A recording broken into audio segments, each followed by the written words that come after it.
Today on Fresno State Focus on Sports, the UCLA women's basketball team is celebrating after their victory against South Carolina. Plus, the men's NCAA finalist set. Find out who made it to tonight's championship round. Plus, Fresno State softball is on a hot streak. Find out how they did over their weekend trip in San Jose. All that and more right now on Fresno State Focus on Sports.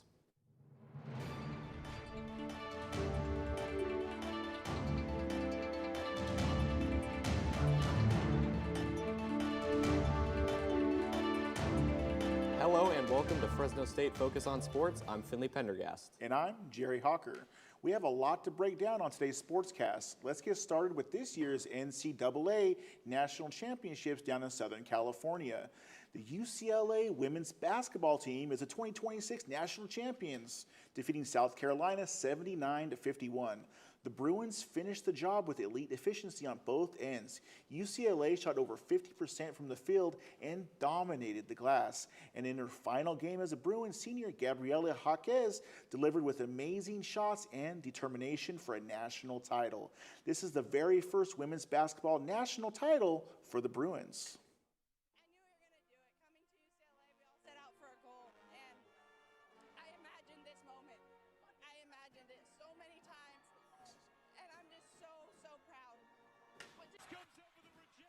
This is the very first women's basketball national title for the Bruins.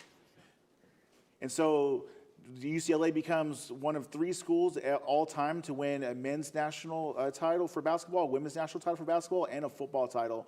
What do you think about the national title game there, Finley? I mean, they just did everything correctly. They scored a bunch of points. They out-rebounded South Carolina. I mean, 23-9 in the assist category. You limit them 9 assists. That's a big no-no. UCLA got it done, and just hats off to them. What'd you like out of them? Yeah, every metric possible that you could track on how to gauge who's going to win a basketball game, the game cost really fell short. They only shot 29% from the field. Again, you highlighted 23-9 assists and 13 turnovers. You just can't get it done like that. March Madness is coming to an end tonight. UConn and Michigan will battle it out for the national championship on the men's side. Let's see how these two teams got here from the Final Four.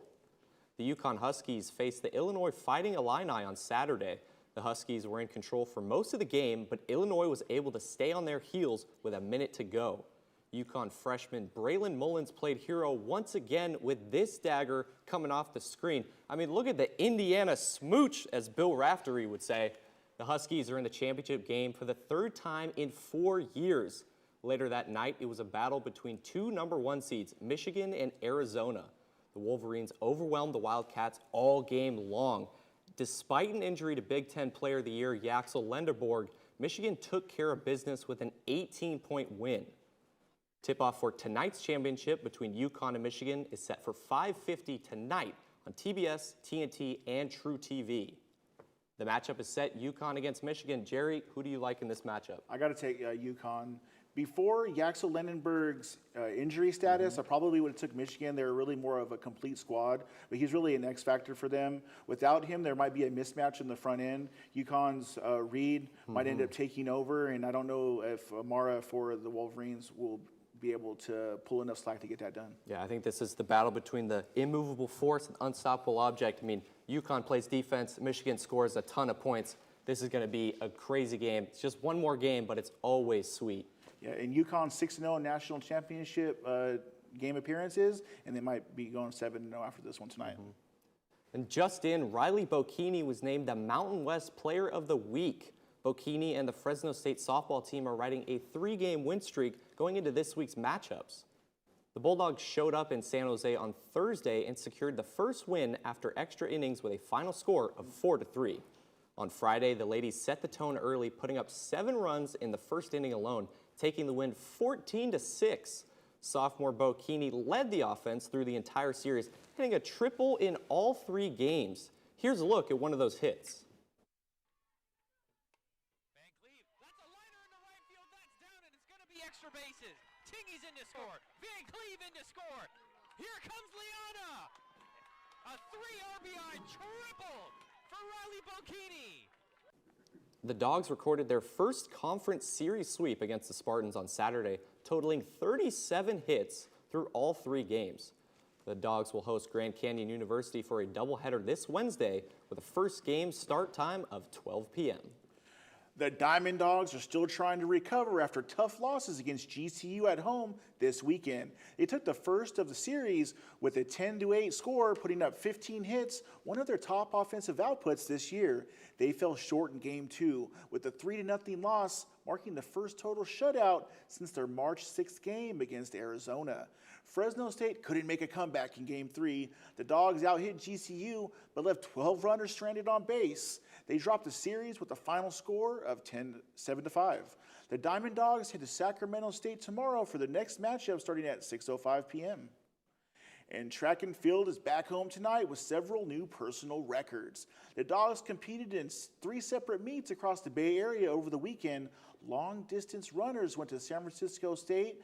Sprinters and field events competed at Stanford and Berkeley. The Dogs came home with several personal records, from senior Corey Ford in the 400, junior Jabari King in the 100, sophomore Enrique Laredo in the 800 and 1500, and the women's 4x1 team brought home a second-place medal with a season best time.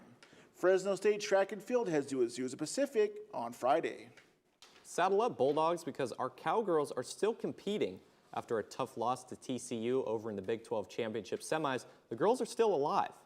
Fresno State is making a return to the National Collegiate Equestrian Association National Championship after 5 years. The Dogs are placed in the 8th seed and are set to take on the #1 seed Auburn in Ocala, Florida on April 6th. Fresno State football is heating up, and it's not the weather. A quarterback battle is underway in the Bulldog camp, with multiple players competing for the starting job. Coaches are evaluating every detail to assure that the right person lands the position. With no clear front runner just yet, the competition remains up for grabs. We have a relatively young quarterback room, very talented, but relatively young. And I know going on my 3rd season in college at this point, I think there's some things that I may have learned along my way that can help others. The fight for the starting quarterback position is still going as the team continues to prepare during their spring season training. President Donald Trump is calling for an urgent national action to save college sports. He signed an executive order on Friday aiming to rein in the current name, image, and likeness system.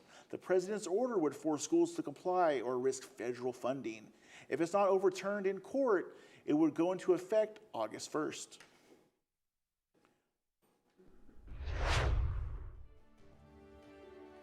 Coming up on Fresno State Focus on Sports, baseball is back in the Valley, and the Fresno Grizzlies have their opening day tomorrow. See what preparation for opening day is like. Plus, the 559's toughest are stepping into the cage. We're to catch amateurs, seasoned fighters, and the biggest hits in the Valley after this. I got the Bulldog spirit up in my head. Up in my head. Up in my head. I got that Bulldog spirit. Up in my head.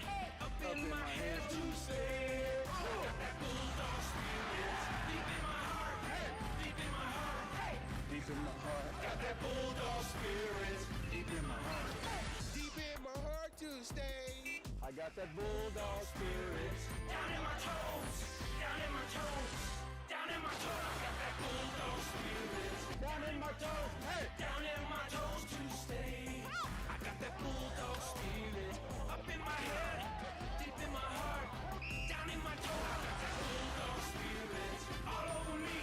All over me to stay. I got that Bulldog spirit. Deep in my heart. Deep in my heart. Deep in my heart. I got that Bulldog spirit. The Fresno Grizzlies are hosting their home opener tomorrow night at Chukchansi Park. The Grizzlies will take the field against the Stockton Ports for their first home game of the 2026 season. The team is off to a strong start following a series win over the weekend against the Visalia Rawhide. The Grizzlies were shut out in the first inning of the series finale, but secured the win after a 6-run 4th inning. Tomorrow, first pitch is set for 7:05, and there will be post-game fireworks. Communication is a pivotal part of athletics since they push out content for the whole sports world to see.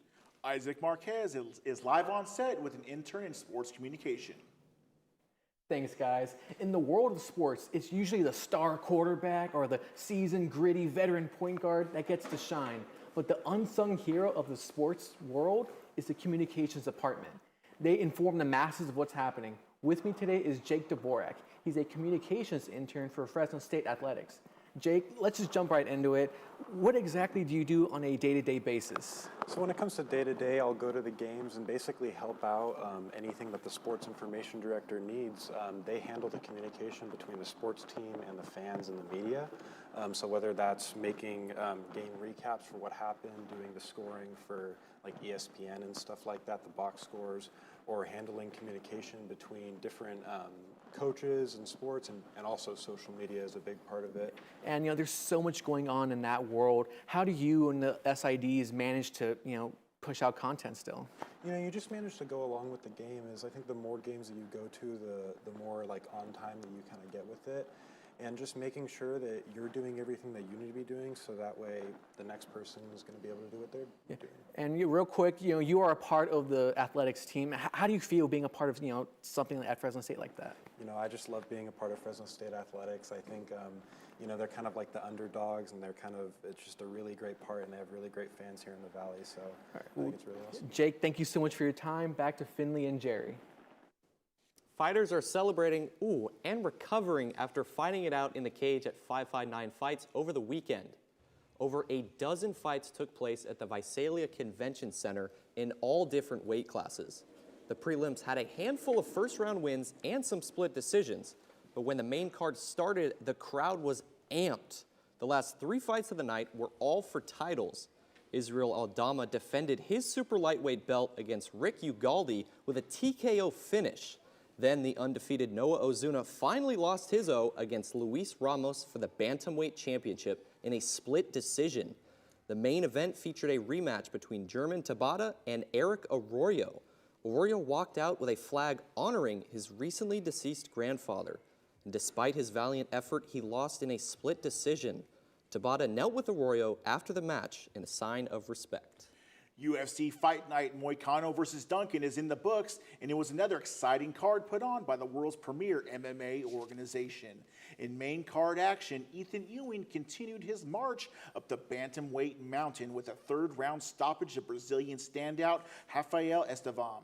At light heavyweight, Abdul Rahman Nikayev kept his undefeated record alive with the first-round submission of fan-favorite journeyman Brinson Ribeiro. In the co-main, former title challenger Virna Jandiroba made her case for a rematch against champion Mackenzie Dern with a well-rounded dominant performance over the baby shark Tabitha Ricci. And in the main event, the electric Renato Money Moicano upset odds makers by beating former training partner Chris Duncan with a vicious rear naked choke in the second round.